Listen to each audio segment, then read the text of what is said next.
Iya, sudah mulai Ustaz. Oh, sudah mulai. Oke.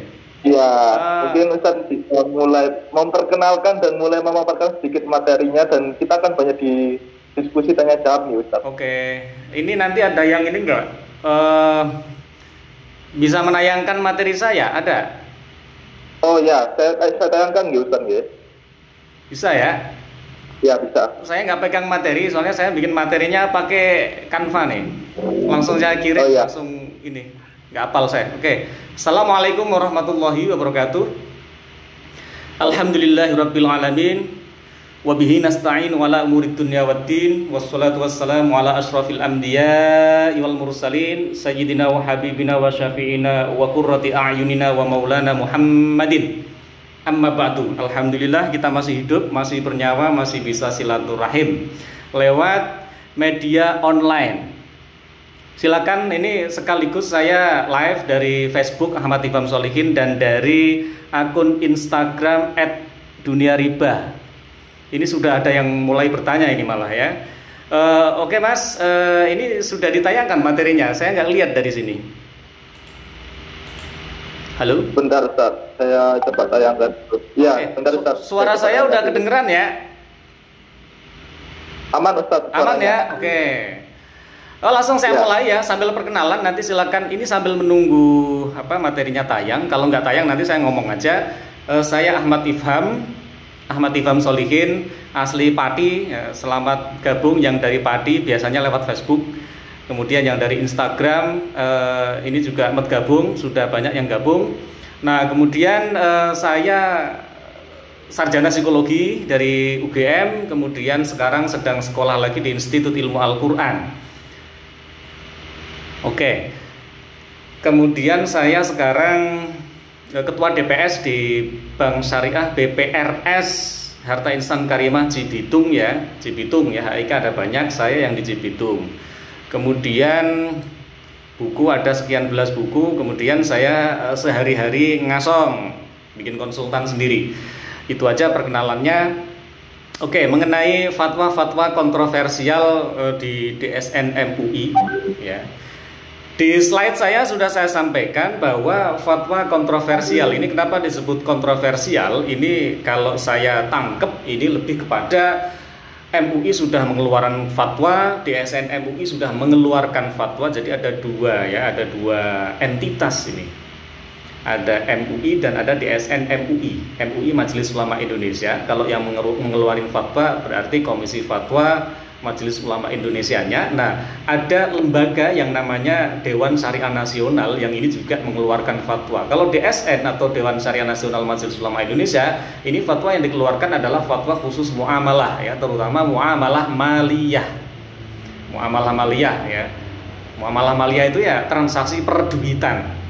Nah, fatwa-fatwa ini sudah dikeluarkan dan uniknya oleh Undang-Undang Nomor 21 Tahun 2008, fatwa ini sudah dipositifisasi. Undang-undang itu menyebut fatwa yang dikeluarkan Majelis Ulama Indonesia ya, nggak hanya fatwa DSN MUI tapi disebut Majelis Ulama Indonesia ya, tidak spesifik disebut DSN. Artinya meskipun fatwa ini bukan undang-undang ya, tapi posisinya sudah diperkuat oleh undang-undang, dipositivisasi sehingga kalau ada sengketa hukum itu bisa dijadikan sebagai rujukan yang valid. Nah, kalau di Indonesia lembaga yang berhak berfatwa kan ada Mahkamah Agung ya kalau nggak salah ya, Badilak. Badilak kalau kita ngomongin urusan syariah ini kan Badilak, Badan Peradilan Agama kalau nggak salah. Mungkin sekarang sudah berubah namanya. Yang saya tahu di Badilak itu ada kodifikasi hukum Islam yang biasanya dipergunakan nih untuk rujukan di KUA, di Kementerian Agama. Nah, ada juga kodifikasi hukum ekonomi syariah yang ini dijadikan rujukan untuk ya ujung-ujungnya bisa dijadikan rujukan untuk sengketa-sengketa yang terjadi pada transaksi di lembaga keuangan syariah. Nah, fatwa ini pada prinsipnya adalah menjawab pertanyaan atas pertanyaan yang masuk. Saya kalau nggak salah beberapa kali ya dulu tahun 2004 jadi asrot, asisten sorotnya Pak Kiai Ma'ruf Amin. Ya, saya persis menirukan beliau. Fatwa itu apa sih? Fatwa itu menjawab pertanyaan. Kalau nggak ada yang nanya ya nggak dijawab gitu kan. Nah, oleh karena itu berdasarkan pertanyaan-pertanyaan yang masuk kemudian dijawab, muncullah fatwa-fatwa. Fatwa MUI ada yang khusus tentang muamalah, itu ada satu ya. Muamalah itu pokoknya selain ritual ibadah aja, itu muamalah. Ritual ibadah ya seperti sholat, zakat, puasa, haji. Nah itu ritual ibadah. Kalau muamalah berarti selain yang urusannya ritual-ritual ya. Fikih nikah itu aja sebenarnya termasuk fikih muamalah, tapi muamalah yang akhwal asyaksiyah. Kita ngomongin fikih transaksi antar manusia loh ya, nggak hanya antar muslim, antar manusia yang melibatkan hak dan kewajiban antar manusia. Oleh MUI ini ada fatwanya, fatwa nomor 1 tahun 2004. Ya, yang menyatakan bahwa pembungaan uang di lembaga keuangan konven itu haram. Pembungaan uang ya, bukan bunga banknya yang haram, tetapi pembungaan uangnya. Bunga bank nggak bisa dihukumi. Bunga bank itu kan sesuatu yang belum transaksi, nggak bisa dihukumi. Makanya cerdas sekali MUI bilang pembungaan uang ya, baik nanti dalam produk simpanan maupun kredit bersyarat bunga itu haram menurut MUI. Nah, kemudian MUI memberikan solusi lugas di fatwa tersebut. Nah, ini uniknya, rekan-rekan di sebelah itu memenggal fatwa. Pokoknya kalau ada pembungaan uang dan disebut itu ada di bank, asuransi, apapun, mau konven, mau syariah, haram. Kata siapa? Kata MUI. Nah, ini berarti dia belum baca fatwa sampai bagian belakang. Di bagian belakang itu tertulis ya, kalau masyarakat yang jauh dari lembaga keuangan syariah, maka dalam kondisi darurat itu baru boleh pakai konven. Tapi kalau enggak darurat berarti harus pakai lembaga keuangan syariah. Nah, oleh MUI melalui DSN MUI-nya itu ada, sekarang sudah ada 130 fatwa. Nah, 130 fatwa ini diterbitkan oleh DSN MUI. Nah, siapa penanda tangannya? Penanda tangannya adalah para kiai-kiai kita ya, para Rois Amsuriah NU. Kiai-kiai yang adalah mustasyar NU. Nah, saya sengaja menyebut NU meskipun MUI itu bukan representasi NU tetapi representasi umat Islam se-Indonesia yang di dalamnya ada NU dan pasti diketuai oleh orang NU, dan yang tanda tangan fatwa adalah orang NU. Kemudian satunya lagi pasti ada ketua PP Muhammadiyah di situ, dan di internal MUI dan di SNMUI juga itu representasi dari ormas Islam se-Indonesia. Nanti ada Persis, ada macam-macam ya, nyampur di situ. Yang pro kontra, yang ustadz yang pro kontra yang sering muncul di TV-TV itu gabung semua loh, ada di kepengurusan MUI. Artinya ini memang beraneka ragam, mengakomodir semua kepentingan dan semua ide-ide dan semua metode-metode berhukum di semua ormas yang ada. Nah, fatwa-fatwa tersebut ditandatangani oleh, saya ulang sekali lagi, kebetulan background saya itu Nahdliyin NU ya. Jadi itu yang tanda tangan itu kiai-kiai yang adalah mustasyar dan atau Rois Amsuriah NU, pemimpin tertinggi ulama NU. Yang terbanyak tanda tangan namanya Kiai Haji Muhammad Ahmad Sal Mahfud, ada 77 fatwa, itu beliau dari Pati juga. Nah, insya Allah kapasitas beliau itu sudah lebih dari cukup, dan beliau itu berhenti bertanda tangan fatwa ya karena wafat. Kalau nggak wafat bisa jadi sampai sekarang yang tanda tangan itu beliau ya, ratusan fatwa itu. Nah, ini sebagai prolog yang bagi saya sebenarnya sangat penting juga untuk kita perhatikan, bahwa ternyata yang tanda tangan fatwa MUI itu ya bukan ulama sembarangan juga, dan representasi dari ulil amri. Ingat, auzubillahi minasyaitonirrajim, ya ayyuhalladzina amanu athi'ullaha wa athi'ur rasul wa ulil amri minkum fa in tanaza'tum fi syai'in faruddu ilallahi war rasul. Wahai orang-orang yang punya iman, taatilah Allah, Rasulullah, ulil amri minkum, di antara kalian. Fa in tanaza'tum, kalau berselisih pendapat kembalilah kepada Allah dan Rasulullah. Sekarang nggak ada nabi, kita nggak bisa wawancara Allah. Oleh karena itu kembali kepada Allah dan kembali kepada Rasulullah adalah kembali kepada Al-Quran dan hadis dan dalil mutafak dan dalil mukhtalaf. Yang dalil-dalil itu juga nggak bisa kita wawancara. Artinya butuh orang hidup zaman now yang bisa kita tanya apa maksud dalil ini. Nah, oleh karena itulah ulama yang menurut saya lebih representatif mewakili ulil amri ya, ada umarok dewan dan ulama dewan. Oleh karena itulah nanti ada banyak kaidah fikih, hukmul hakim ilzamun wa yarfa'ul khilaf ya. Selain tadi itu atiullah wa atir rasul wa ulil amri minkum. Nah, dari sisi ini seharusnya kalau urusan yang terkait antar golongan, antar umat, antar manusia, antar agama, ini rujukannya adalah bukan ulama-ulama golongan tertentu, tetapi ulama yang representasi semua golongan, gitu ya. Karena apa? Oke, kalau kita ibadah mau pakai kunut atau mau tidak pakai kunut itu urusan kita. nggak ngaruh sama urusan yang lain, nggak merugikan harta orang lain kalau kita pakai kunut. Kita mau sholat berdasarkan kata Ustadz Anu, kata Kiai ini, Ustadz itu segala macam, silahkan, karena nggak ada dampak ngambil hak orang lain. Tapi kalau urusannya sudah bermasyarakat, berbangsa dan bernegara, apalagi nanti ada kaitannya dengan legal, kalau menurut saya, kalau saya ikut fatwa DSN MUI yang sudah ditandatangani oleh yang sudah dipositivisasi oleh Undang-Undang NKRI. Oke. Berikut ini ada contoh yang saya tulis di situ, ada sekian puluh contoh, sebenarnya banyak ya. Dan nanti kita diskusi saja bagian-bagian mana yang ingin dipertegas. Tapi prinsipnya yang saya lihat dari fatwa nomor 1 aja sudah didebat. Giro itu nanti ada yang mutorobah, ada yang investasi ya, ada yang titipan. Nah, kalau akad giro kok investasi berbasis bagi hasil itu oleh sebagian ustadz, bahkan dia masih praktisi bank syariah, itu disebut haram, karena mutorobah itu nanti ada imbal hasilnya, menjanjikan ada imbal hasil, meskipun imbal hasilnya itu tidak dijanjikan sekian rupiah. Kalau konven kan jelas, duit belum diapa-apain sudah menjanjikan bunga sekian rupiah.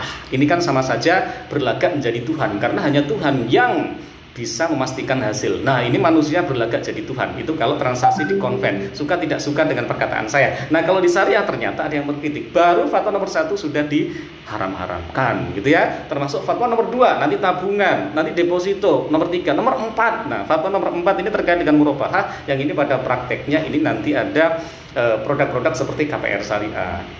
Ya, kepemilikan rumah, kepemilikan mobil. Nah, di situ nanti banyak itu yang dikritik mengenai DP ini harus ke bank atau boleh ke developer. Nah, padahal di fatwa nomor 4, bank syariah atau lembaga keuangan syariah itu boleh membiayai sebagian atau seluruh nilai aset. Kalau sebagian berarti boleh dong ada DP yang diberikan kepada supplier. Nanti misalnya yang DP 20%, nanti 80%-nya itu diajukan pembiayaan ke bank syariah. Itu sangat bisa ditata sesuai syariah, karena urusan syariah ya ini solusi. Syariah ada itu dalam rangka jalbil masoleh. Nanti pasangan dari jalbil masoleh adalah darul mafasid. Jalbil masoleh itu menghadirkan kemaslahatan, darul mafasid itu menghindari kemafsadatan. Syariat kan begitu tujuannya. Nah, apalagi ada hadis sahih, inna dina yusrun, agama itu mudah. Ada hadis sahih yang pakai fi'il amar, yassiru wala tu'assiru, basyiru wala tunafiru. Permudah, jangan persulit. Berikan kabar gembira, jangan berikan kabar yang bikin orang kabur. Nah, begitu. Nah, kemudian nanti ada kaidah, ada dalil lagi, a'udzubillahi minasyaitonir rajim, yuridullahu bikumul yusra wala yuridu bikumul usra. Allah itu menginginkan kamu itu dapat kemudahan, bukan kesulitan.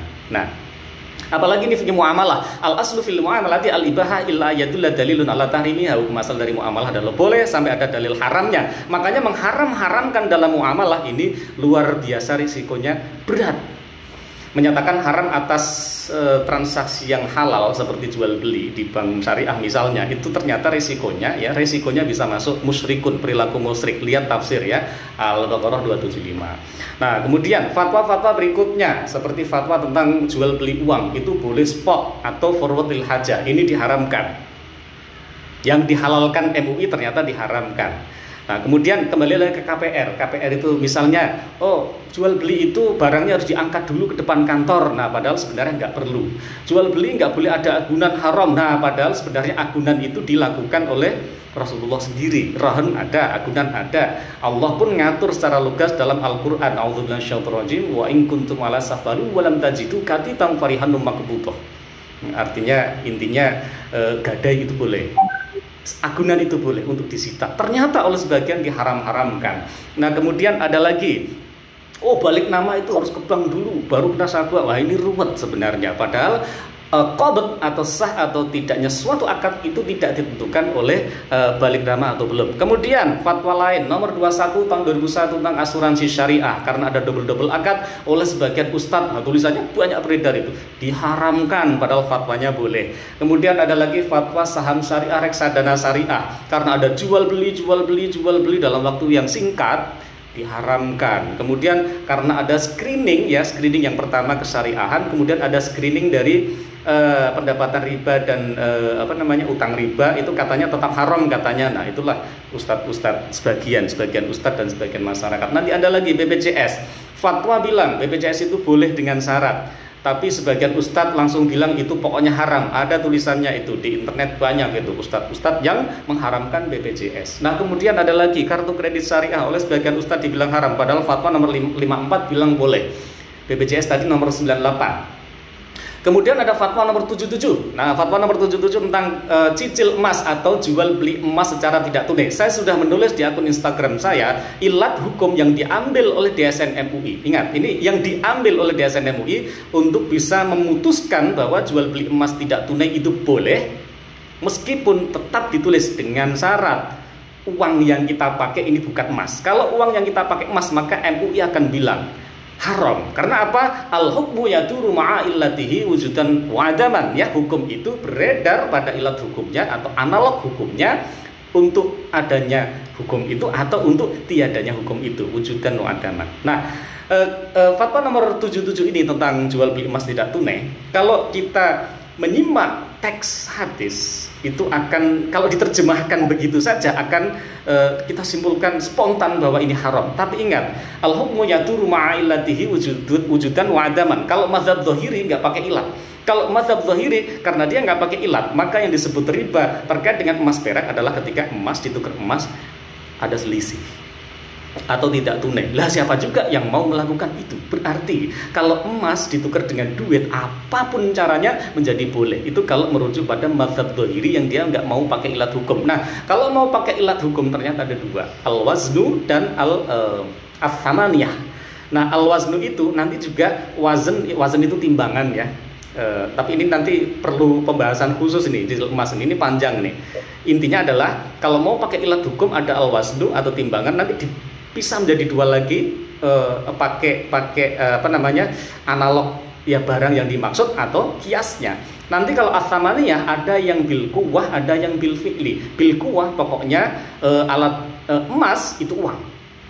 Ini Al-Ghazali Al-Makrizi. Nah kemudian kalau bil fi'li, nah ini juga ada juga yang berpendapat bil fi'li inilah yang diambil oleh DSN MUI. Karena apa? Ada al-adatu muhakkamah, ada urf bahwa dulu ketika emas dijadikan sebagai uang atau mata uang, nah nanti ada yang berdebat uang dan mata uang, ngerti nggak sih bedanya? Nah maksud saya ketika emas disepakati menjadi uang dan mata uang, maka yang lain jadi komoditas. Nah begitu juga ketika rupiah disepakati sebagai uang dan atau mata uang, maka yang lain jadi komoditas, sehingga emas, perak, dinar, dirham sekarang adalah komoditas. Nanti ilat hukumnya saya tulis rinci di Instagram. Kemudian ada fatwa lagi tentang denda telat bayar ya, nomor 17 dan nomor 123. Fatwa itu menyatakan denda telat bayar bagi nasabah zalim itu boleh dikenakan. Ternyata oleh sebagian ustadz, sebagian besar malah itu didebat itu haram ya. Saya masih ingat ada ustadz yang sangat populer di Indonesia, ditanya seperti itu, ada videonya dibilang haram. Kemudian saya replay di situ, alhamdulillah sekarang video yang di-delete dan sekarang ustadz itu sekarang kampanye ke Bank Syariah. Nah kemungkinan karena ustadz ini memang belum kenal gitu ya mengenai alur di Bank Syariah. Denda telat bayar di bank konven diakui sebagai pendapatan. Denda telat bayar di bank syariah itu tidak diakui sebagai pendapatan. Meskipun denda ini bab gharomah bukan bab riba, tetapi biar nggak menyerupai riba oleh MUI diatur. Denda telat bayar tidak diakui sebagai pendapatan. Ini cocok dengan I'anatul Thalibin juz 3 halaman 53 pojok kiri, wa amal qard bi syarti jari naf'il li muqrid fa fasid li khabari kullu qardin jaraman fa wa riba, yang artinya ketika ada pinjaman bersyarat aliran pinjaman bagi pemberi pinjaman maka ini riba. Tapi kalau dibuang maka ini tidak riba. Nah, denda telat bayar tadi sebenarnya bukan bab riba, tapi biar tidak mirip riba akhirnya dibuang. Pendapatannya itu tidak diakui sebagai pendapatan. Oke. Apalagi ya yang saya tulis di situ ya, ada banyak sebenarnya, hampir semua fatwa itu didebat tidak sesuai syariah. Ini menjamin modal fatwa nomor 105 ya, menjamin modal seperti LPS ya. Nah yang dilarang oleh syariat Islam menurut fatwa tersebut, kalau saya sebagai pemodal kemudian saya minta kepada pengusahanya agar tolong modalnya jangan sampai nggak balik, nah itu dilarang. Tapi kalau si pengusaha itu berinisiatif sendiri, modalnya nanti saya balikin deh, oh ya terserah, itu boleh. Atau ketika pihak pengusaha minta tolong pihak ketiga, atau saya sebagai modal minta tolong pihak ketiga untuk menjamin modal ini, maka hukumnya menjadi boleh. Nah, hal-hal yang serinci ini Itu yang kadang-kadang tidak dipahami oleh ustadz-ustadz yang ahli fikih. Ingat, ahli fikih kalau nggak ahli tasawur itu bisa bahaya ya. Kalau ahli tasawur nggak ahli fikih, kalau urusan muamalah bisa jadi nggak bahaya. Karena ahli tasawur yang bukan ahli fikih biasanya pengaruh ke umatnya itu nggak tinggi. Kalau ahli fikih kan dia benar-benar didengar bahwa ini tahu syariat Islam, followernya banyak, ini lebih bahaya ya. Kalau nggak ahli tasawur itu ini ya, dia tahu alurnya ya, tahu sampai akuntansi segala macam ya. Nah demikian rekan-rekan ya, mohon maaf nih panjang lebar jadinya gitu ya, 20 sekian menit. Lebih baik nanti kita diskusi, silakan dipilih nanti fatwa yang tentang apa nanti kita bahas. Demikian Mas, moderatornya siapa ini? Oke, Ustadz, saya Jauhar, Ustadz yang kemarin kontak Ustadz Ibang juga. Mas siapa, maaf? Saya mau Jauhar, Ustadz. Oh, Jauhar Fikri. Ya. Ya. Oke, Ustadz. Ada sedikit pertanyaan dari saya, Ustadz. Ketika DSN MUI itu mengeluarkan fatwa, metode-metode yang digunakan dalam mengeluarkan sebuah fatwa itu seperti apa sih, Ustadz? Sehingga keluar fatwanya itu. Oke, mau metode teknis dan non teknis ya. Oke. Kalau metode teknis, fatwa ditanyakan kepada DSN MUI, pakai surat lah ya, pakai surat resmi. Nanti kalau nggak resmi repot. Itu karena ini fatwa nih, ini urusannya serius. Ya. Karena nanti dokumen yang dikeluarkan pun resmi. Nah, ketika bertanya kepada DSN MUI, maka Mas di MUI di DSN MUI itu ada namanya badan pleno. Nah, nanti digodok di badan pleno. Ya, di badan pleno. Maaf. Saya salah, bukan pleno yang godok, tapi badan pelaksana harian. Nanti plenonya pemutus ya. Saya ulang ya. Jadi ketika pertanyaan masuk dan mohon ada fatwanya, nanti diolah tuh oleh badan pelaksana harian ya, BPH. Kalau dulu biasanya rapatnya Rabu. Kalau saya bukan BPH saya ya, cuman sering kontak dengan BPH. Kalau ada apa-apa saya nanya ke BPH. Gitu ya. Nah, di BPH inilah nanti akan digodok dulu. Digodok ini maksudnya apa? Wah, nanti tim DSN MUI akan yang pertama kali dilakukan, ini sudah ada fatwanya atau belum? Sudah ada fatwa rujukannya atau belum? Sudah ada cantolan fatwanya atau belum? Kalau belum ada, maka akan dibuat fatwa baru jika memang ini diperlukan. Karena yang tanya kan banyak.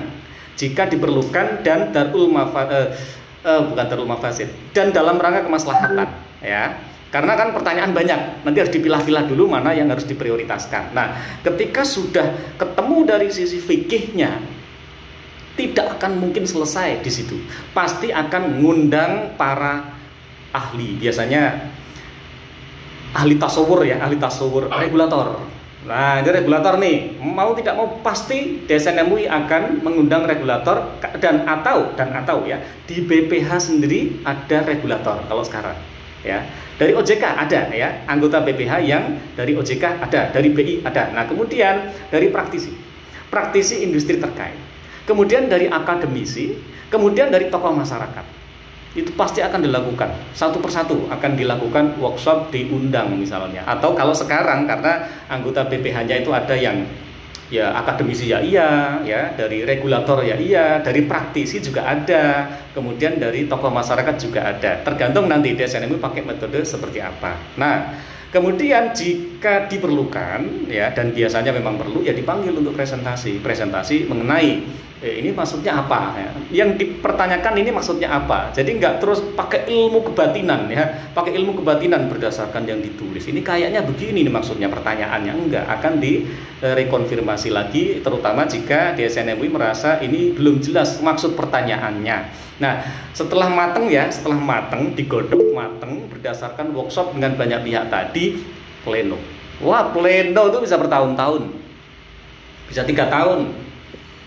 Ya, bisa cepat juga gitu ya. Dalam hitungan 1 bulan, 3 bulan bisa langsung jadi fatwa. Bisa 3 tahun ya. Ada sekarang fatwa tentangnya nanti lah nggak saya sebutkan. Ada fatwa yang sampai sekarang nggak ditandatangani, padahal sudah 2 tahun yang lalu lewat. Itu sudah diajukan 2 tahun yang lalu, sudah disusun. Cuman ini di plenonya sendiri ini belum ketemu kata sepakat. Jadi sebenarnya kadang-kadang ya, di dalam internal DSN MUI itu sendiri ribut dalam arti beda pendapat tapi ilmiah dan tidak dipublik. Nah, jadi Contoh fatwa nomor berapa ya?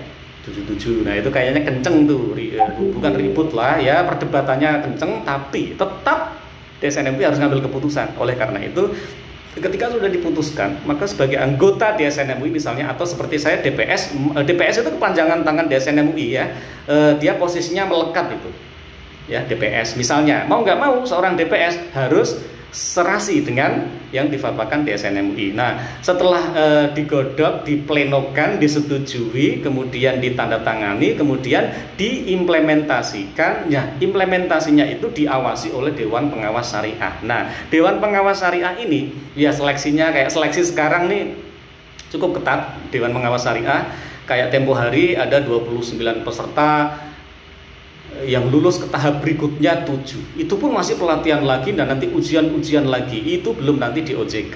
Nah, per sekarang memang cukup ketat. Nah, kenapa ini perlu saya sampaikan? Ini untuk meminimalisir agar nanti pelaksanaannya di lapangan ini DPS benar-benar kompeten baik dari sisi fikih maupun dari sisi tasawur, dari sisi praktek. Biar enggak dalam tanda petik kalau ada oknum nakal dia bisa digibulin misalnya, enggak. Nah, makanya di dalam materi-materi itu ada materi akuntansi. Ustadz Dr. LCMA diajari akuntansi, diajari operasional rinci di lembaga keuangan seperti apa. Nah, jadi seperti itu Mas ya, metode teknis itu baru teknis. Nah, metode non teknis nih, metode non teknis ini meliputi dari ya pendalilan ya, pendalilan pakai metode usul fikih.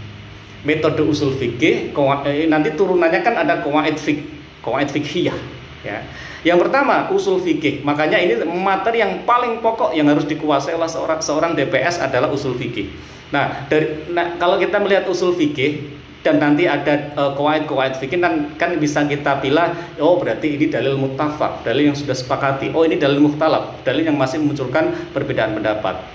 Kalau dulu saya belajar Faraidul Bahiyah ya, waktu kecil dulu ya, umur sekian belas tahun, itu umur 10 tahun kalau nggak salah. Itu di situ ada kaidah fikih yang 5, nanti ada 40 kaidah ke kuliah, nanti ada 20 kaidah mukhtalaf salih. Itu hanya sebagian sangat kecil dari rujukan-rujukan yang dipakai oleh DSN MUI. Nanti ada Al-Asbab wan Nadhair. Ini ada kitab yang 2000 halaman khusus kaidah fikih.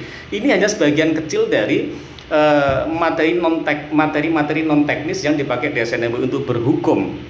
Ya, nah berikutnya selain metode-metode yang sudah lazim dipakai oleh para dalam tanda petik mujtahid ya, dalam tanda petik saya bilang karena sekarang nggak ada mujtahid mutlak, nggak ada pentarjih lah atau pengambil hukum dalam tanda petik mujtahid.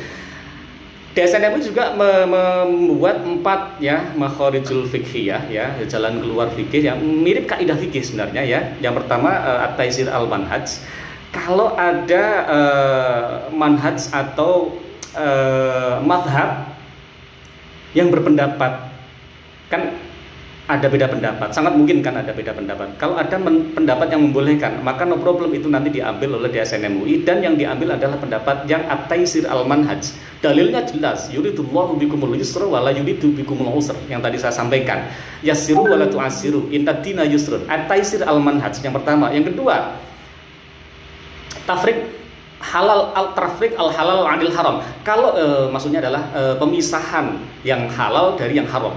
Kalau zat ya, sup ayam, kecemplungan minyak babi semuanya haram. Ya, satu mangkok itu jadi haram.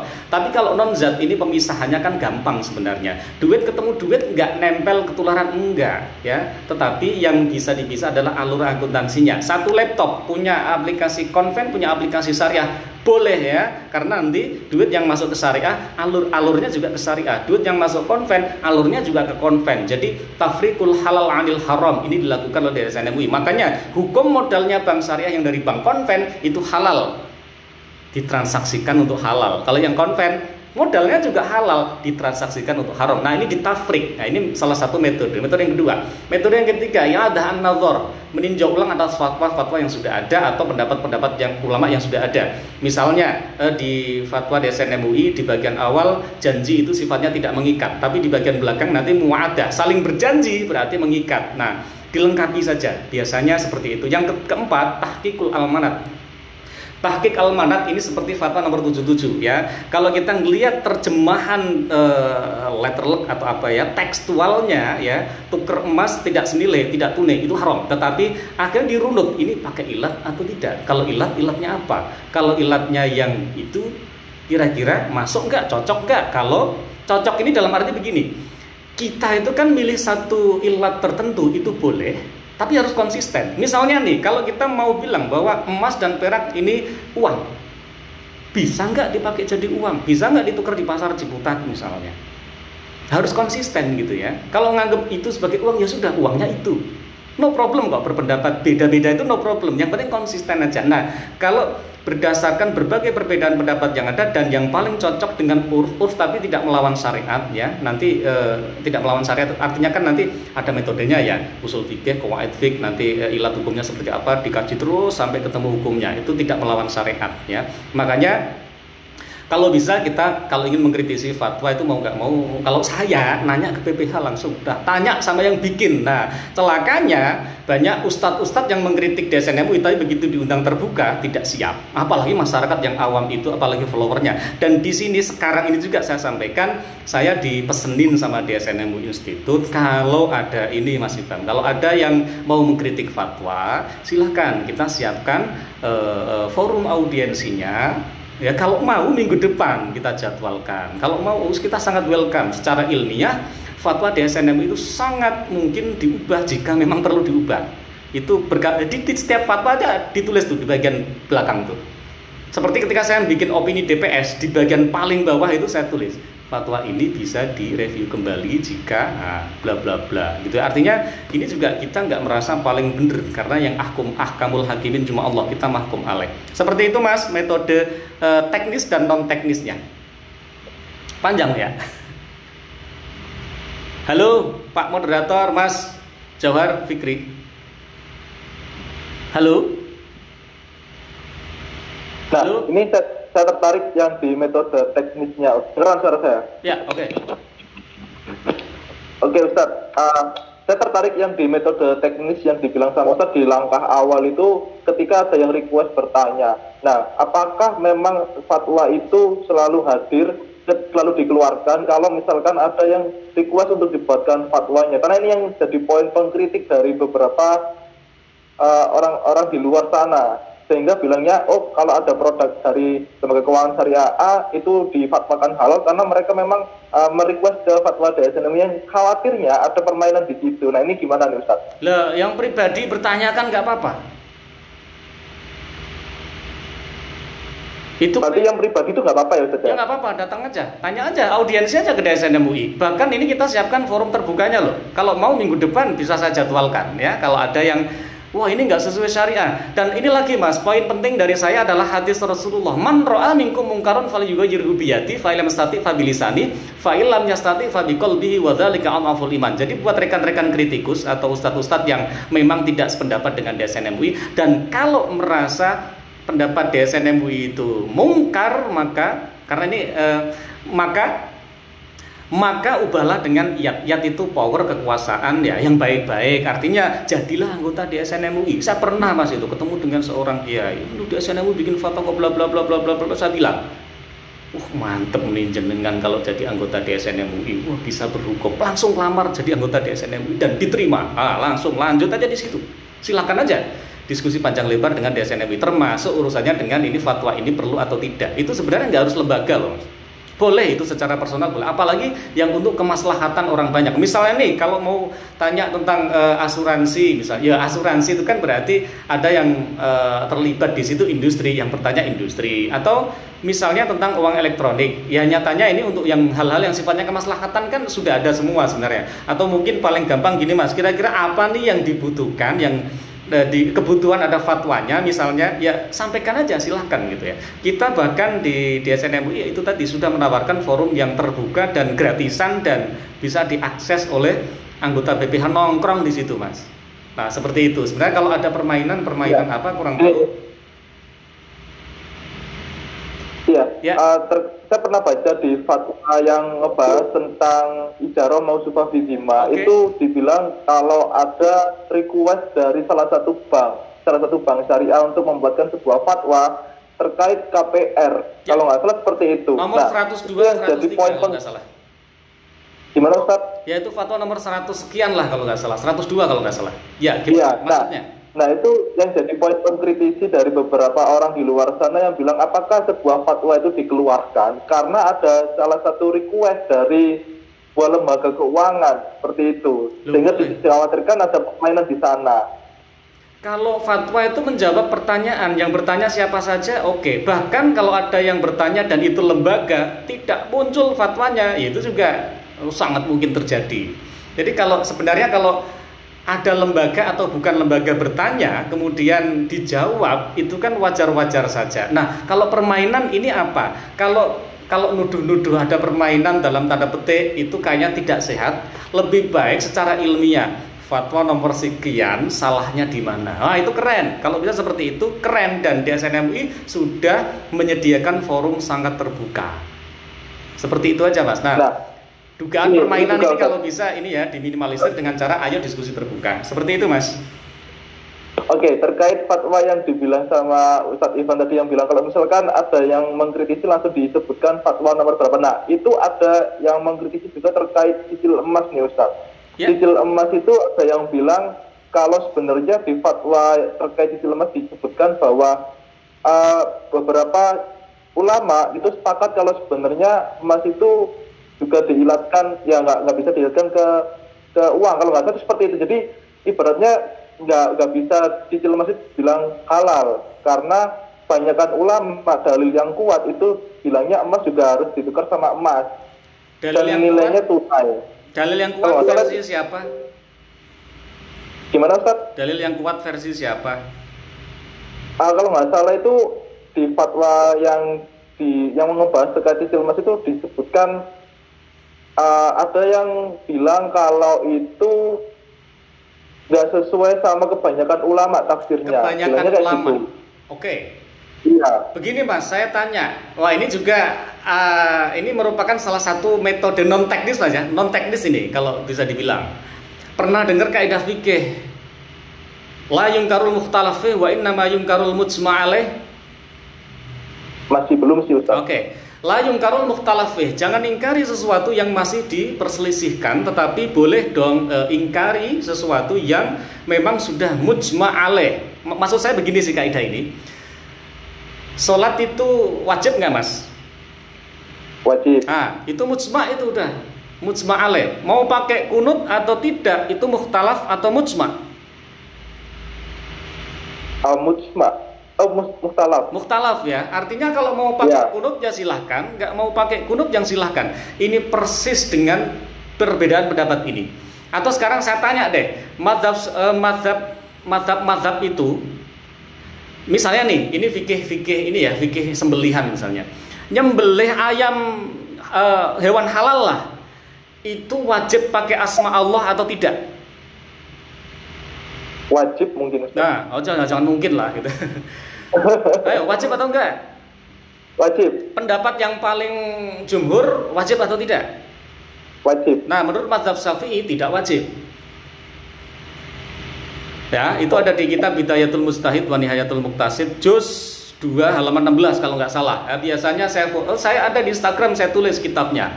Jadi kalau menurut mazhab Syafi'i nyembelih dengan asma Allah itu hukumnya sunnah muakkadah. Artinya nggak wajib kan, Mas? Ya, benar, Ustaz. Ini contoh-contoh perbedaan pendapat di kalangan ulama yang itu no problem. Apalagi begini, Mas. Kalau urusannya zat, ya, ini DSN MUI, ini metode non teknis. Kalau urusannya zat, maka DSN MUI akan sangat ketat. Bisa dipahami ya? Ya. Kalau urusannya non zat, ada dua hal yang harus ada, yang kemungkinan ada. Ini dalil itu harus ada. Sebenarnya ini hukum asal dari muamalah kan nggak penting dalil Mas ya, bener ya? Setuju ya? Benar, Setuju ya. Kalau al aslu fil muamalati al-ibaha illa yatul dalilun ala tahrimiyah. Cuman kalau ada dalilnya kan lebih bagus gitu Mas ya. Setuju ya untuk muamalah ini. Nah, kalau ada dalilnya, ini dalilnya kuat atau lemah. Kemudian maslahat atau tidak. Dua hal ini.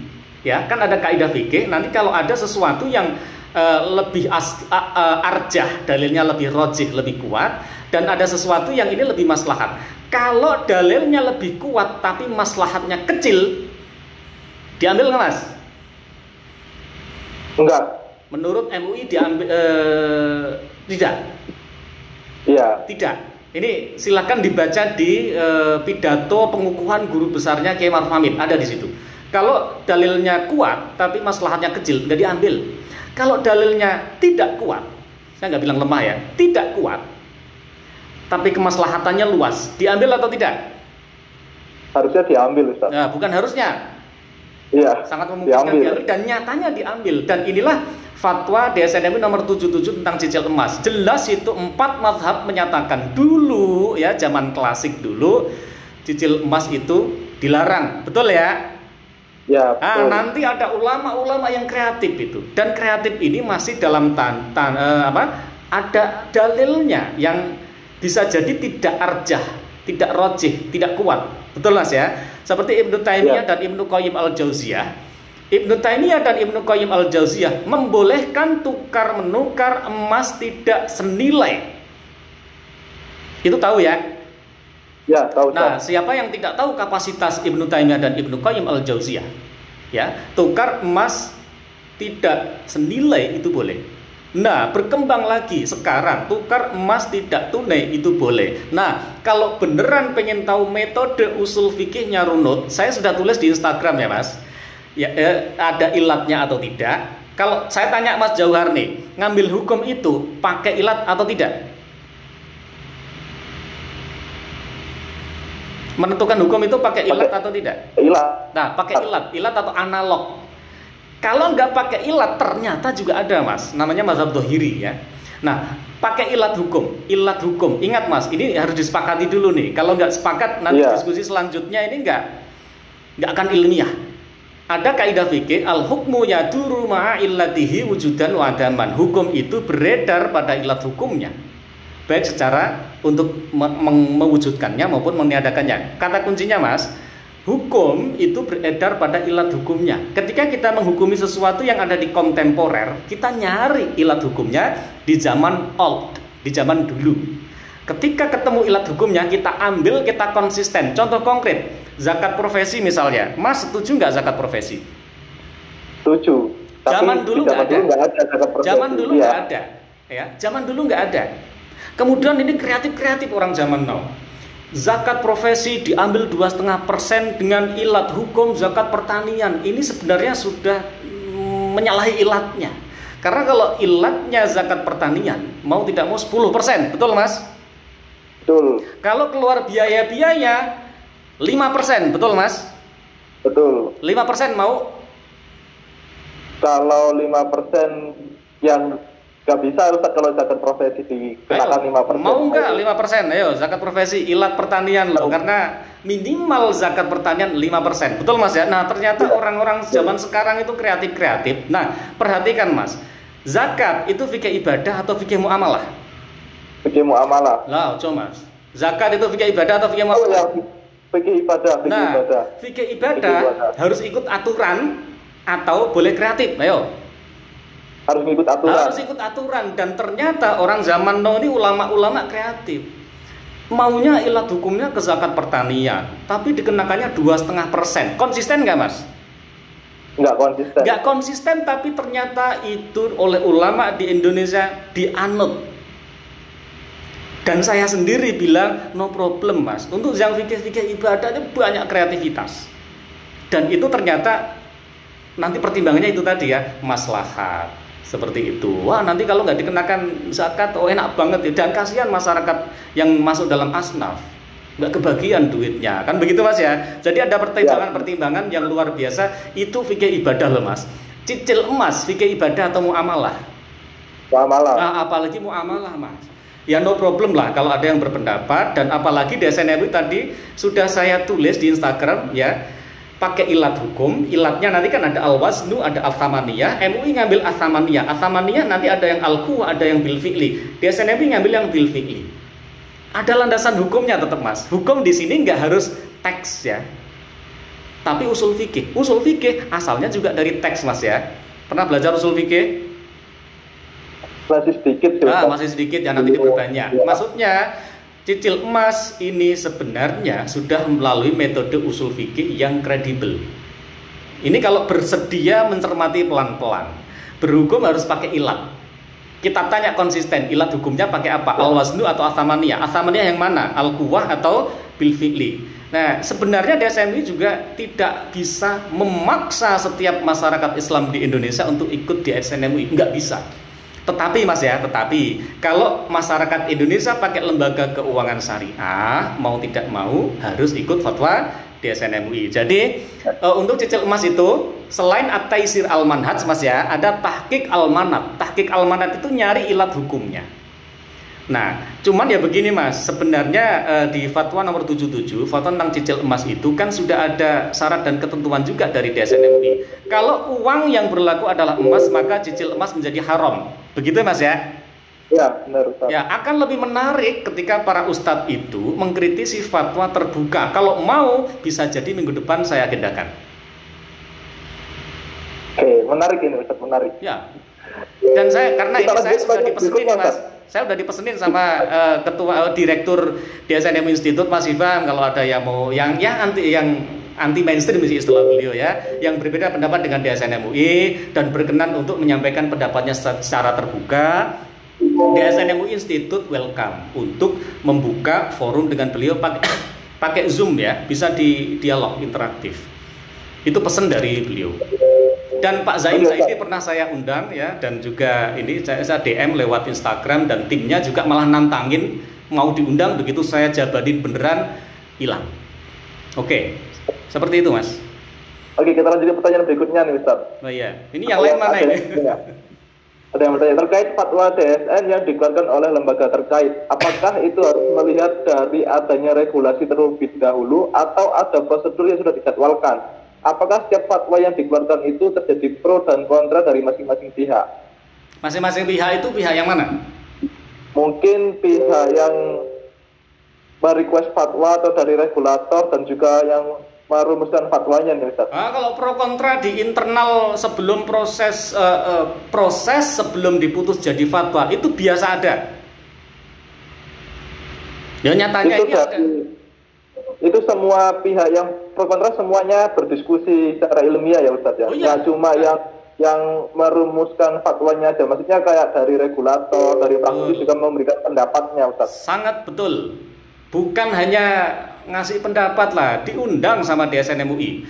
Bukan hanya diundang Mas, di dalam struktur BPH DSN-MUI ada regulator di situ. Dari OJK pasti ada. Nanti dia jadi wakilnya OJK. Kalau ada masukan dari OJK, nanti muaranya di beliau. Nanti dari, kan tadi OJK ya, dari BI juga ada. Kan dua hal yang berbeda, OJK, BI dua hal yang berbeda. Kemudian nanti dari praktisi ada yang jadi anggota BPH juga. Biasanya sih DPS praktisi ya, DPS lembaga keuangan syariah di BPH juga ada. Nah kemudian selain itu apa ya Mas? Praktisi, regulator, kemudian kalau tokoh masyarakat kan baik. Kan begini Mas, kalau kita metodologi penelitian tuh kalau pakai apa itu namanya itu, saya lupa namanya lah. ANP tahu ya, Analytical Network Program atau ANP itu kan harus ada dari sisi regulatornya, harus ada dari sisi akademisinya, harus ada dari sisi tokoh masyarakat, harus ada dari sisi pakar yang dianggap pakar. Kemudian satu lagi ini tokoh agama biasanya, bukannya tokoh masyarakat tapi tokoh agama. Nah kesemuanya ini sudah dilakukan oleh DSN-MUI sampai ada fatwa. Nah ini saya sudah cerita tadi itu ada kiai yang ngobrol sama saya, kritik fatwa nomor 77 itu yang dikritik. Lu saya simpel kok. Kalau tahu hadis man ra'a minkum munkaran falyughayyirhu bi yadihi fa illam yastati fa bi lisanihi fa illam yastati fa bi qalbihi wa dzalika anaful iman. Kalau tahu hadis itu, kalau merasa ada sesuatu yang enggak beres di DSN-MUI, ngelamar aja jadi anggota DSN-MUI. Nah, kemudian kelamar kalau mampu. Jadi anggotanya sekalian. Kalau mampu, kalau nggak mampu audiensi. Kalau nggak mampu audiensi, diam. Ya, fa'il stati fa biqalbi, dengan hati saja. Cukup mengingkari dan mendoakan aja udah. Nah, yang luar biasa adalah jadi anggota DSN-MUI nggak mampu, audiensi nggak mampu, nggak bisa diam. Ini sama persis dengan pamer nggak punya iman meskipun lemah. Itu kalau merujuk pada hadis tadi. Saya cukup keras itu Mas kalau urusan seperti itu. Malah kewar-kewar di luar, wah ini fatwanya salah, cicil emas, wah ini MUI ulama su. Wah itu di Instagram saya ada yang ngetik ulama su, wah itu ada itu. Ya, seperti itu. Itu kan wah repot ini. Tapi ya biasanya bapak-bapak kita yang di DSN MUI itu ya senyum-senyum aja biasanya. Kalau saya cerita seperti itu. Jadi di DSN MUI juga campur-campur Mas ya, hafidzoh, profesor, doktor, ustadz, doktor LCMA, MAG, MH, MKN, segala macam nyampur di situ. Ada dokter juga di situ, zuama gitu ya, regulator nyampur di situ yang membuat fatwa jama'i yang harusnya lebih kredibel daripada pikiran satu orang. Seperti itu Mas. Oke, Ustaz, kita lanjut lagi ke pertanyaan berikutnya. Apakah fatwa memang harus ada pertanyaan, ataukah DSN bisa mengambil inisiatif dengan melihat fenomena yang terjadi sekarang ini? Biasanya ya kalau fatwa itu kan mufti, orang berfatwa itu memang sesuatu yang disebut fatwa itu ya kalau ada yang bertanya gitu ya. Tetapi biasanya kalaupun ada fenomena-fenomena yang memang membutuhkan fatwa, ya biasanya secara personal di internal DSN MUI juga ada yang nanti menyampaikan itu, aspirasi itu. Meskipun di luaran DSN nggak ada yang bertanya, menurut saya ya mungkin saja itu Mas. Meskipun memang kebanyakan fatwa yang ada itu berdasarkan pertanyaan. Dan sebenarnya bertanya itu kan sangat gampang ya Mas ya. Iya. Nanya aja lewat saya misalnya coba. Meskipun saya bukan anggota BPH DSN MUI, tapi karena saya memang suka aja tema-tema seperti ini, nanti bisa saya sampaikan. Ya seperti uang elektronik, fatwa nomor 116 itu dibuat berdasarkan tasawur atau ketentuan itu term and condition ya yang berlaku di PBI nomor 16 tahun 20 nomor 20 tahun 2016 misalnya. Itu kan baru dua alternatif akad itu Mas. Baru dikasih 2 alternatif akad. Lah saya pengen ada banyak alternatif akad. Saya kasih 11 alternatif akad di buku saya. Nah kemudian saya kontak langsung dengan pembuat atau pengedraft akadnya. Beliau bilang, Mas Ifam ini persekarang yang sedang digodok adalah alternatif akad pakai short. Oh oke. Saya bersabar. Nanti saya akan mengusulkan ijarah lanjut ijarah mausufah fi dhimmah misalnya. Ustadz Oni juga usulnya begitu kan secara pribadi. Cuman faktanya belum ada. Nah seperti itu aja, nggak nunggu ada yang bertanya.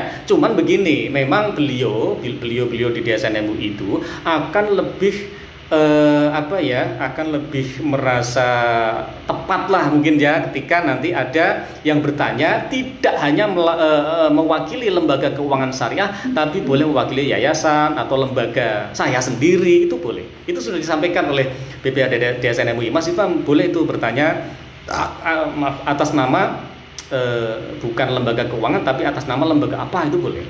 Misalnya atas nama kampus, nah itu boleh.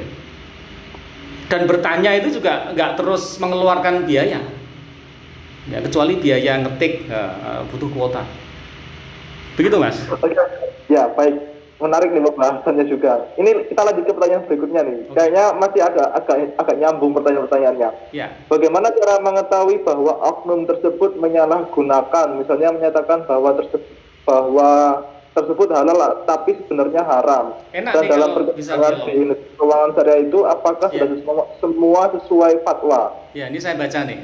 Oke, dibedakan ya dua, Mbak siapa nih, Mbak Dewi Rahmania Zulfi. Ya.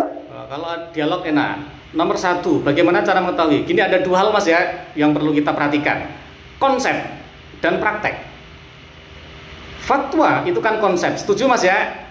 Ya, setuju. Fatwa diterbitkan. Tugasnya DPS itu untuk mengawasi apakah SOP-nya, enggak hanya SOP loh, ada SOP, ada juklak, juknis sudah sesuai fatwa atau belum. Ini dulu Mas ya yang dipegang. Ya. Kemudian diimplementasikan dalam bentuk praktek. Nah, ketika diimplementasikan dalam bentuk praktek, inilah ada potensi yang gede untuk, bukan potensi gede lah, jangan potensi gede. Ada potensi untuk tidak sesuai konsep, betul Mas ya? Namanya aturan itu kan belum tentu dilakukan ideal. Mas Jawar Fikri kan orang Islam ya? Iya, benar. Kira-kira sudah merasa melakukan Islam sesuai konsep Islam yang sempurna atau belum Mas? Yang jelas belum. Nah, Ya, begitu juga dengan saya dan kita semua lah. Kalau kita ini masih bernama manusia, al insanu mahalul khata' wan nisyan. Manusia itu tempatnya salah dan lupa. Ya kita manusia, mungkin saja kita salah pada praktek. Tapi ini konsep. Kalau kita nyalain konsep, berarti yang harus kita tunjuk mukanya adalah si DSN MUI. Betul Mas ya? Betul Ustaz. Karena apa? SOP, saya pernah jadi tukang bikin SOP. Ketika SOP itu dibuat, harus melalui validasi DPS, dan DPS itu kepanjangan dari DSN MUI. Nah, kalau konsepnya salah, DPS sudah tanda tangan, berarti yang harus dikritisi adalah si DPS-nya. Betul Mas ya? Ya, betul Ustaz. Kalau prakteknya yang salah, yang harus dikritisi siapa Mas? Praktisinya. Prakteknya itu bukan hanya praktisi Mas, praktisi berarti dan DPS juga, ya? nasabahnya. Bisa dipahami ya poin saya ya. Kalau konsepnya salah, ayo kita audiensi ke MUI, betul ya, ke DSN MUI. Kalau prakteknya salah, ya, yang bisa spontan ditunjuk adalah ini kalau nggak praktisinya berarti nasabahnya, betul Mas ya? Ya betul Ustaz. Betul. Nah oleh karena itu kita harus memilah dengan fair. Kalau ada praktisinya salah, terus yang disalahin fatwanya, nyambung nggak Mas? Yang jelas gak nyambung. Nggak nyambung ya. Jadi mari kita proporsional. Oh bank syariah tidak sesuai syariah, pasti saya tanya balik, di bagian mananya? Oh ada denda telat bayar loh, fatwanya bilang boleh. Berarti sudah sesuai syariah belum? Sudah. Berarti praktisinya sudah sesuai fatwa atau belum? Sudah. Seperti itu ya. Ini buat Mbak Dewi Rahmania. Jadi dalam perkembangannya apakah sudah semua. Nah kalau dibilang sesuai fatwa, kalau dari sisi SOP asal itu sudah ditandatangani DPS berarti sudah sesuai syariat Islam. Betul Mas ya? Ya betul Ustaz. Konsep. Tapi kalau udah prakteknya sesuai syariah atau belum, wallahu a'lam, nggak ada yang bisa jamin. Nah, manusia kayak apapun nggak ada yang bisa jamin Mas.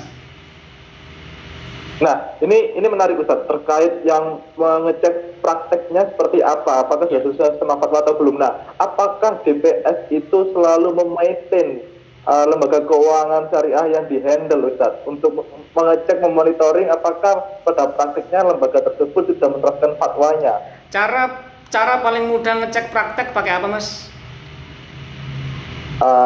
Langsung survei. Kalau orang bank itu tahu, yang pertama ya itu dokumen dulu. Yang pertama ya, kita nggak hanya satu-satunya, tapi yang pertama dicek adalah dokumen, tanggalnya. Nah nanti ada uji petik Mas. Kalau di DPS itu nanti uji petik. Wah ini dokumennya kok mulai ada nggak beres, nanti interview. Nah DPS juga bisa melakukan kayak mystery shopping ya, melakukan OTS, on the spot kunjungan gitu ya, tanpa diketahui oleh si karyawan. Nah itu bisa dilakukan. Atau kalau teman-teman di nasabah, kalau nasabah nih merasa praktisinya melenceng, laporkan ke DPS boleh. Jadi pengawasan itu ya mari kita ngawasi. Karena apa? Ya tadi itu hadisnya, man ra'a minkum mungkaran falyughayyirhu biyadihi fa illam yastati fa bilisanihi fa illam yastati fa biqalbihi wa dzalika adhaful iman. Kalau kita melihat ada yang melenceng, wah ini nggak bener nih praktisinya. Kalau bisa kita ngomong baik-baik langsung praktisinya, betul ya? Kalau diomongin baik-baik udah nggak bisa dilaporkan ke DPS, kan seperti itu. Jadi kita tidak terus, wah itu ternyata nggak bener itu praktisinya, terus kita, wah ini pengumuman bank syariah ini nggak bener, praktisinya nggak bener, terus kita update status. Nah ini pamer nggak punya iman. Mohon maaf ya, karena hadisnya mengawali dengan man ro'ah, siapapun yang melihat kemungkaran, orang yang bertanggung jawab atas kemungkaran itu adalah dia yang melihat. Jadi kalau saya melihat ada kemungkaran di suatu bank, tanggung jawab saya, bukan tanggung jawab orang lain. Bisa dipahami Mas ya? Ya. Jadi pertanyaan ini saya jawab sekaligus how to solve. How to solve, apa solusinya kalau ada kemungkaran? Nggak hanya sekedar, ya itu mungkar tuh, orang bank syariah kok maling. Nah ada Mas, memang ada orang bank syariah maling, itu juga ada. Oh nyatanya kadang-kadang muncul di pemberitaan juga kok. Tapi kan itu seperti orang yang melakukan Islam. Orang Islam itu ada yang maling nggak Mas? Ya ada. Ada ya seperti itu. Tapi kan nggak ada fatwa DSN MUI ngajarin, ayo praktisi, mari maling, kan nggak ada ya. Ya, Nggak betul ada. Ustaz. Nah, kalau lihat kemungkaran ya Mbak Dewi, nanti kalau kita pengen membantu industri agar benar-benar prakteknya sesuai syariah atau tidak, ya mari kita, ya tugas kita gitu ya, bukan tugas orang lain lagi. Seperti itu Mas ya. Nah, ini mungkin ada yang belum paham nih Ustaz, beberapa teman-teman dari kita. Apakah DPS itu hanya apakah DPS itu hanya ada di satu lembaga keuangan syariah? Misal Bank Syariah A itu apakah punya satu DPS atau DPS itu menyebar di masing-masing cabang, Ustaz? DPS hanya di pusat dan kepanjangan tangannya adalah item-item yang ada di auditor. Nah, begini Mas. Begini. DPS itu kan mengawasi urusannya dengan syariat. Sekarang saya tanya Mas, manajemen resiko itu urusan syariat Islam atau bukan Mas? Bukan. Ada kaidah fikih ad-dororu yuzalu. La dororo wala diror, itu hadis sahih. Jadi manajemen resiko itu ternyata urusan syariat Islam juga. Sebenarnya, cuma nanti pembagian di lapangan nanti itu urusan divisi manajemen risiko. Maksud saya begini, saya ingin bilang bahwa ketika pengalaman saya jadi praktisi di pimpinan gitu ya, jadi ada auditor di setiap cabang ya, nanti auditornya sampai setiap cabang, bahkan nanti sampai ke KJP, dia akan mengaudit ya, nggak hanya berkas-berkasnya saja. Jadi semua yang ada di bank syariah itu bisa dibilang audit kesyariahan yang dilakukan oleh auditor Mas ya, auditor ya, baik internal maupun eksternal loh ya, termasuk dari OJK juga. Nah, OJK itu juga melakukan audit syariah juga loh. Ya, meskipun posisinya dia judulnya bukan Dewan Pengawas Syariah, meskipun begitu, tapi beberapa kali juga kontak dengan saya gitu ya, orang OJK ini, dia posisinya pengawas gitu aja. Nah, pengawas itu termasuk ngawasi yang unsur syariahnya. Jadi banyak nih yang melakukan auditor ya, melakukan audit ya. Jadi dari sisi DPS-nya juga iya, selain uji petik juga kalau saya lakukan ya. Mungkin karena background saya psikologi, kadang-kadang lewat telepon ketahuan ini maling atau tidak misalnya, seperti itu. Nanti kalau backgroundnya yang lain lagi, nanti caranya bisa beda lagi. Plus ya, audit internal, ini satu auditor aja kadang-kadang dibekali 3.000 item Mas. Pengalaman saya di Bank Umum Syariah, jadi praktisi, saya pimpinan lah ya, kemudian ada audit, tim audit, biasa kontak dengan kita, itemnya 3.000 item, itu audit operasional, yang otomatis itu juga audit kesyariahan. Misalnya ini berkas wakalahnya ada atau enggak, itu syariah bukan Mas? Syariah Ustaz. Nah itu kan syariah, tetapi itu dilakukan oleh auditor. Artinya apa? Ya itulah kepanjangan dari DPS secara tidak formal ya, kepanjangan fungsinya untuk pemberkasan dan lain-lain, operasional sampai syariah, berkas-berkas buktinya segala macam itu lewat audit juga. Nah nanti OJK datang juga tuh OJK. Nanti tidak menutup kemungkinan auditor independen juga datang, tapi mungkin sesekali ada sih, ada. Pengalaman saya level BPRS juga ada itu, bukan OJK. Artinya sebenarnya ini secara sistematis sebagai DPS, misalnya saya sebagai DPS itu sangat terbantu dengan keberadaan komite risiko misalnya, komite manajemen risiko, komite audit. Nah itu tektokan terus dengan DPS ya, komisaris dengan DPS ya, seperti saya komunikasi saya dengan komisaris ya, itu juga melakukan keep kontak terus in case jika ditemukan di lapangan misalnya yang dilakukan oleh auditor. Nah itu nanti ujung-ujungnya ke syariah juga. Jadi not to worry sih kalau menurut saya. Jadi DPS itu cuman ada di kantor pusat dari sisi kedudukan ya, kedudukan berkantornya. Tetapi kepanjangan tangan secara fungsinya ada banyak. Seperti yang saya sampaikan tadi. Begitu Mas ya? Berarti kalau misalkan kita melihat kemungkaran di lapangan, kontaknya ke auditornya ya Ustaz? Kalau mau ke auditor ya no problem, kalau dilaporkan ke DPS juga bisa. Nanti akan di cross check, karena tanggung jawab DPS itu dunia akhirat Mas. Ya saya jadi ingat ketika ya saya jadi DPS ya tanggung jawab saya dunia akhirat. Artinya kalau saya ya membuka pintu sebanyak-banyaknya kepada masyarakat, kalau di bank syariah yang saya awasi maupun bank syariah lain, kalau ada sesuatu yang nggak benar, dan ini sering saya alami Mas, ada nasabah bank umum syariah terbesar di Indonesia misalnya, dia ngomel dilaporkan lewat saya langsung laporkan ke tim kantor pusatnya syariah compliance-nya bank syariah itu, di follow up. Jadi kita sangat berterima kasih ketika ada informasi seperti itu. Kalau belum di follow up juga saya tanya lagi.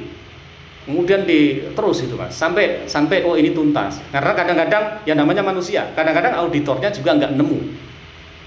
nggak nemu Ya. kasus itu. Atau kadang-kadang ya bisa jadi Mas ya, ada audit sendiri yang nakal. Tapi pengalaman saya bersinggungan dengan auditor itu nggak bisa ditawar Mas, karena auditor itu atasannya bukan kepala cabang, tapi orang kantor pusat. Seperti itu Mas.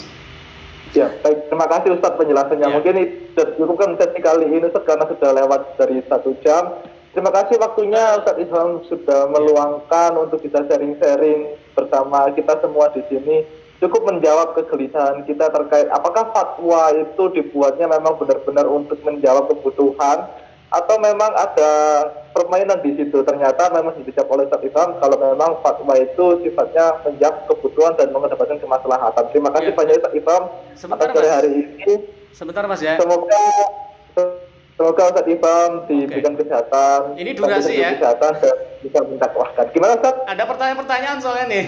Tapi ya udah nggak apa-apa. Ini dari Instagram, dari Facebook. Oh, dari Instagram. Soalnya ini waktunya sudah lebih dari 1 jam. Kalau misalnya Ustadz Ilham mau menjawab beberapa pertanyaan, sebentar nggak aja apa-apa ya. Ustadz. Oke, Kita ini persilakan. ada pertanyaan dari Pak Muhammad Akhyar. Ini yang gabung dari Facebook juga lumayan. Jadi ada pertanyaan, contoh fatwa yang direvisi oleh DSN tentang apa ya Tat? Gitu. Sampai sekarang belum ada yang direvisi, tetapi yang dilengkapi sudah banyak.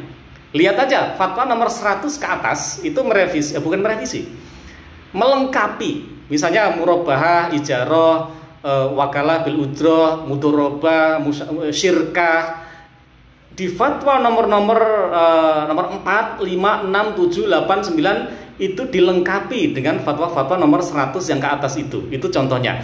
Kemudian di fatwa ijarah muntahiyah bit tamlik ya, wa'ad di situ ditegaskan tidak mengikat. Nanti ada fatwa lagi kalau nggak salah nomor 96, kalau nggak salah nanti dicek aja, atau 84 saya lupa. Termasuk tentang hedging juga di situ dilengkapi. Wa'ad itu hukum asalnya kan memang janji sepihak, tetapi kalau muwa'adah saling berjanji itu nanti jadinya mengikat. Nah, ini ternyata yang pertanyaan dari Instagram ini sempat keputus tadi sudah hilang. Nah, jadi seperti itu aja Mas. Ya, baik Ustadz, terima kasih atas waktunya. Ya, Ustadz oke. Ilham sudah berkenan gabung di sore hari ini untuk sharing-sharing bersama kita semua. Semoga Ustadz Ilham diberikan kesehatan Amin, terus terima dan kasih. bisa mendakwahkan ekonomi syariah sehingga ekonomi syariah di Indonesia bisa tumbuh dengan signifikan. Amin. Terima kasih atas waktunya Ustadz Ilham. Mungkin itu saja dari kita teman-teman untuk sesi kali ini. Semoga bermanfaat untuk teman-teman semua. Oke. Dan selamat menunggu waktu berbuka puasa. Kami cukupkan apabila ada Satu lagi Mas, kami satu lagi mohon ya. maaf. Gimana Ustaz? Satu lagi ya, closing statement ya. Ya, silakan Ustaz. Cara paling mudah untuk dakwah ekonomi syariah adalah ayo pakai rekening bank syariah. Saya hanya punya rekening bank syariah saja. Saya tidak punya rekening konven jenis apapun. Mari kita tiru. Terima kasih Mas. Terima kasih Ustaz. Alhamdulillah saya juga hanya punya rekening bank syariah. Saja. Monggo teman-teman silakan teman-teman buka rekening di bank syariah. Terima kasih atas waktunya teman-teman Oke, semua sip. dan Ustaz Ilham. Kami cukupkan di sini.